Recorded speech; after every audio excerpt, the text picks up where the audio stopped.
Valmir Matoshi'nin adı bugün Union Berlin, Genoa ve Lecce gibi kulüplerle anılıyor. Ama top ayağına geldiğinde sizi her seferinde ekrana kitleyen oyunculardan biri değil. Rakiplerine arka arkaya geçen özel bir driplingçi değil. Oyunu tek pasta yöneten üst düzey bir pasör de değil. FC Thun hücum ettiğinde top nereye sekerse seksin birkaç saniye sonra kadrajda yine onu görüyorsunuz. Ceza sahası yayında uzaklaştırılan topu topluyor. Orta sahadan penaltı noktasına kadar koşuyor. Rakibin kötü kontrolünü baskıyla gole dönüşen bir hücuma çeviriyor. Bu sezon attığı 6 lig golünün tamamı ceza sahası içinden geldi. Çünkü Matoshi'nin en büyük özelliği topa sahip olmak değil, pozisyon bitmeden doğru yere ulaşmak. Üstelik sırtındaki 78 de rastgele seçilmiş bir numara değil. Peki Valmir Matoshi'yi bu kadar işlevsel yapan ne? Ve 78 numaranın arkasında nasıl bir hikaye var? Hadi gelin birlikte inceleyelim. Matoshi'nin hücumdaki en belirgin alanı ceza sahasının hemen önü.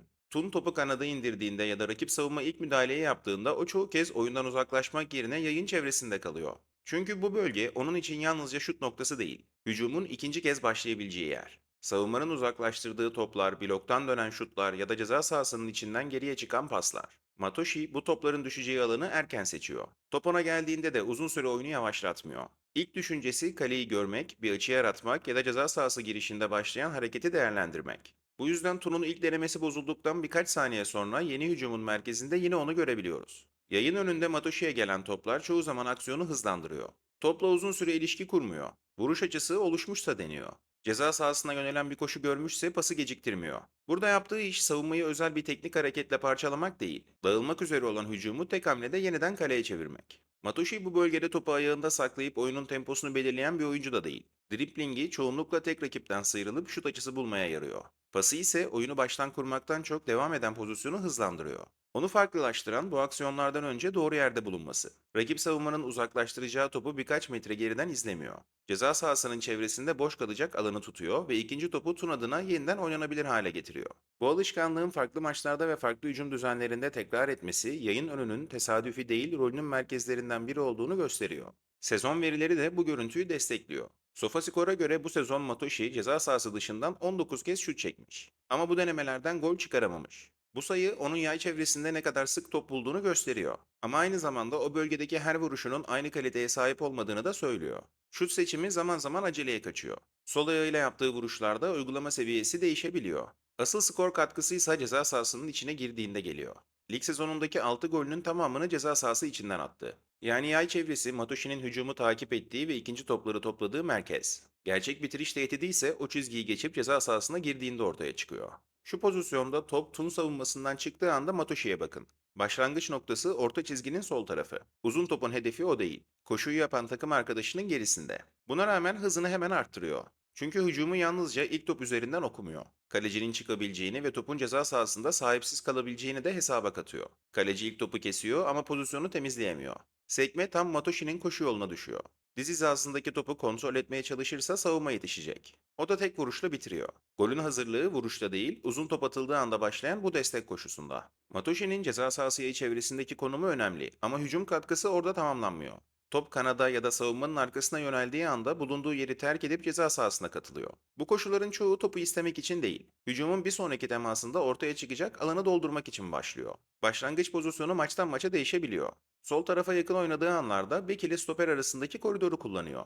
Merkezde veya forvetin arkasında başladığında ise doğrudan stoperlerin arasını ilerliyor. Matoshi'nin koşularında dikkat çeken nokta hızından çok zamanlaması. Savunma topa yönelirken hareketleniyor ve rakipler yeniden yerleşmeden penaltı noktası çevresine ulaşıyor. Bu nedenle onu hücumun başında topa dokunmadan birkaç saniye sonra ceza sahasının içinde görebiliyoruz. Kanattaki takım arkadaşı birebir pozisyona girdiğinde geride pas beklemiyor. Ortanın, geri çevrilen topun ya da kaleciden çıkabilecek bir sekmenin gideceği alanı dolduruyor. Top kendisine ulaşmasa bile bu koşular savunmacıların yerini değiştiriyor ve ceza sahasının merkezinde başka bir oyuncuya alan açabiliyor. Matoshi'nin bu bölümdeki değeri klasik bir ceza sahası koşucusundan da biraz farklı. Yalnızca son çizgiden gelecek ortayı beklemiyor. Hücumun yönüne göre stoperle bek arasına açılıyor, penaltı noktasında sırtı dönük top alıyor ya da geçiş hücumunda orta sahadan gelen ikinci oyuncu oluyor. Birkaç farklı rolde kullanılabilmesinin sahadaki en görünür sonucu da bu. Başlangıç noktası değişse bile koşusunun hedefi çoğu kez ceza sahasının merkezi. Topla buluştuğunda her pozisyonu temiz bitiremiyor. İlk kontrolü kaçırdığı, şut açısını daralttığı veya doğru koşusunun ardından kaleciyi geçemediği anlar da var. Fakat aynı bölgede tekrar tekrar pozisyon bulması tesadüf değil. Hücum kanada taşındığında oyunu uzaktan izlemek yerine koşuyu sürdürmesi, Tun'un ceza sahasında fazladan bir oyuncuyla bulunmasını sağlıyor. Sezon boyunca ceza sahası içinden 24 şut kullanması da bu hareketliliğin bir sonucu. Matoshi şut fırsatlarını yalnızca topu kendi taşıyarak üretmiyor. Doğru anda merkezden ayrılıp hücumun bitirileceği noktaya girerek de oluşturuyor. Yay çevresi onun için ikinci topları topladığı bölgeydi. Ceza sahası ise o takibin koşuya dönüştüğü yer. Matoshi'nin 6 lig golünün tamamının ceza sahası içinden gelmesi de asıl skor tehdidinin nerede ortaya çıktığını açıkça gösteriyor. Bu pozisyonda golü hazırlayan hareket Matoshi topa doğru koşmadan önce başlıyor. Mehdi sağda topu alırken sol stoper savunma çizgisinin birkaç metre önünde kalmış. Matoshi doğrudan stoperin arkasına değil, onun geri koşarken kapatamayacağı dış koridora yöneliyor.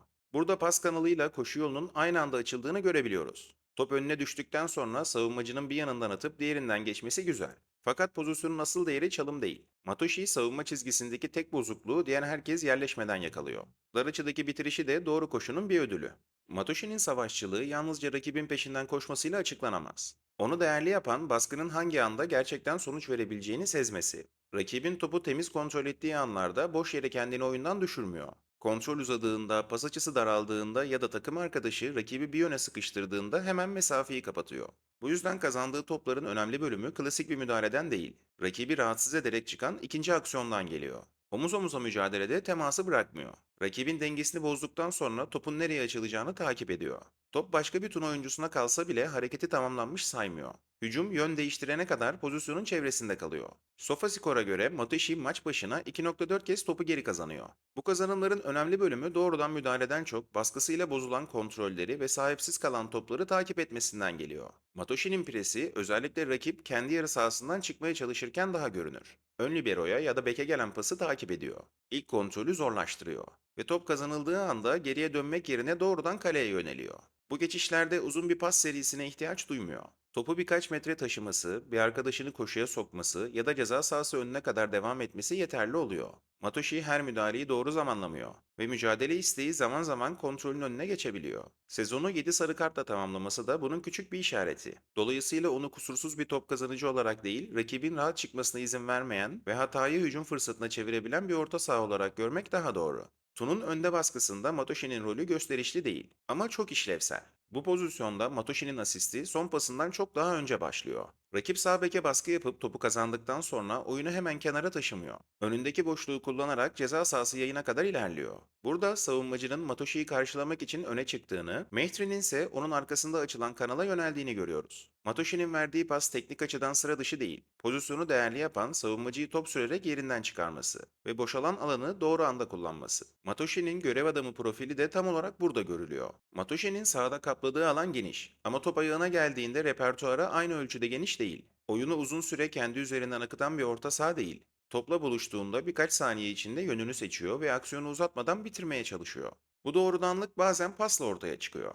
Önündeki koridor kapanmışsa topu yakınındaki arkadaşına bırakıyor. Kanattan ceza sahasına giden koşuyu gördüğünde ortasını geciktirmiyor. Fakat savunmanın yerini sürekli tek pasla değiştiren, oyunun ritmini kontrol eden ya da her hücumda son pası arayan bir oyuncudan bahsetmiyoruz. SofaScore verilerinde maç başına yaklaşık 19 topla buluşmada kalması da bunu anlatıyor. Matoshi hücumun merkezi olmaktan çok belirli anlarda devreye giren bir parça. Sezon boyunca 6 büyük şans yaratması pas tarafındaki katkısının kaybolmadığını gösteriyor.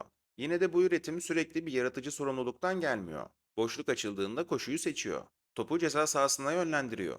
Ya da hücumu en yakın doğru oyuncuya aktarıyor. Pas penceresi kapanınca yeni çözüm üretmekte aynı rahatlığa sahip değil. Dribbling tarafında da benzer bir sınır var. Topu rakibin çevresinde uzun süre dolaştırmıyor ve birebirleri tekrar tekrar kazanabileceği özel bir patlayıcılık göstermiyor. Kullandığı hareketler çoğunlukla şut ayağını serbest bırakmak için. Topu sağına ya da soluna çekiyor ve gördüğü ilk aralıktan kaleyi deniyor. Bu yön değişiklikleri işlevsel. Fakat Matoshi'yi dribling üzerinden tanımlayacak kadar baskın değil. Şut isteği ise teknik profilinin en görünür tarafı. Top ceza sahası çevresinde önüne düştüğünde hazırlık dokunuşlarını azaltıyor. İki ayağıyla da vurmaktan çekinmiyor ve daralan açıya rağmen pozisyonu kaleye bağlamak istiyor. Bu cesaret Tun'un hücumlarını canlı tutuyor ama verimsiz denemeler de üretiyor. Sol ayağıyla kaleyi bulduğu sert vuruşlar var. Aynı ayakla dengesini kaybettiği ya da topu çerçeveden uzaklaştırdığı anlar da az değil. Sürpriz üretebilen bu içgüdü daha yüksek yüzdeli seçenekleri kaçırmasına da yol açabiliyor. Pas isabetinin %61'de kalması yalnızca riskli oynamasıyla açıklanamaz. İlk kontrolün temiz olmadığı, basit bağlantının koptuğu veya daha sakin bir tercih yerine acele ettiği pozisyonlar bulunuyor. Yine de tamamen sınırlı bir top kullanıcısı değil. Matoshi'nin topla değeri gösterişli hareketlerin toplamından gelmiyor. Onun için top oyunu sahiplenme aracı değil. Doğru yerde bulunduktan sonra pozisyonu mümkün olduğunca çabuk sonuca götürmenin aracı. Valmir Matoshi için 78 numara forma tercihi olmaktan çok daha fazlası. 1978 babasının doğum yılı.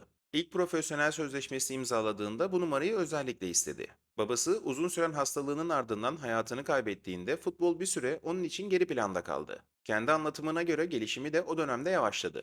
FC2'nun vazgeçmemesi hikayenin en önemli parçalarından biri. Futbola döndüğünde taşıdığı numara da artık daha ağır bir anlam kazanmıştı. Yıllar sonra aynı kulübün altyapısından çıkıp şampiyon kadronun parçası olması bu nedenle düz bir yükseliş hikayesi değil. Üstelik yükseliş sezonunun son bölümünü omuz sakatlığı ve ameliyat yüzünden kaçırmıştı. Sahaya döndüğünde üst ligde 34 maça çıktı. Bu sayı her hafta 90 dakika oynayan değişmez bir yıldız olduğu anlamına gelmiyor. Sezon boyunca 1608 dakika sahada kaldı. Buna rağmen 6 gol üretti. 4 asistle birlikte çift taneli skor katkısına ulaştı. Bu rakamların görüntülerde bir karşılığı var. Matoshi her hücumu yöneten ya da bütün yaratıcı sorumluluğu üstlenen oyuncu değil. Değeri daha dağınık anlarda ortaya çıkıyor. Seken topu takip ederken, baskının devamını alırken, ceza sahasına ikinci dalga olarak girerken veya bir takım arkadaşına alan açarken. Top kendisinde değilken de pozisyonun değerini arttırabilmesi onu Tun için işlevsel kılıyor. Pozisyon tarafında da Matoshi'yi tek bir yere sabitlemek kolay değil. Ana pozisyonu sol orta saha olarak geçiyor ama sağ orta saha ve merkez orta saha geçmişi de var. Sezon ısı haritası da bunu destekliyor. Sol tarafta başlıyor gibi görünse de maç içinde yalnızca çizgide kalmıyor. İç koridora, merkeze ve ceza sahası çevresine doğru sürekli kayıyor.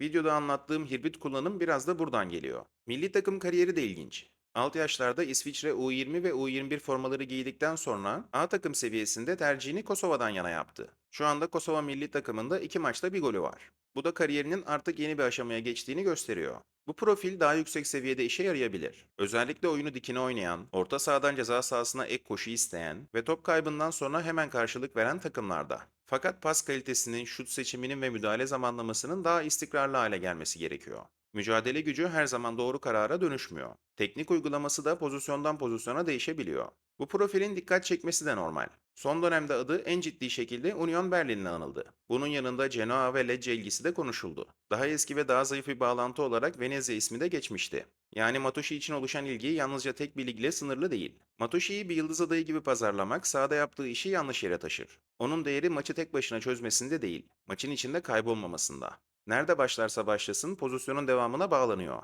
Hücumun ikinci hareketini kovalıyor ve takımın ihtiyaç duyduğu boşluğu dolduruyor. Doğru yapı içinde işleyişi güçlendirebilecek güvenilir bir görev oyuncusu.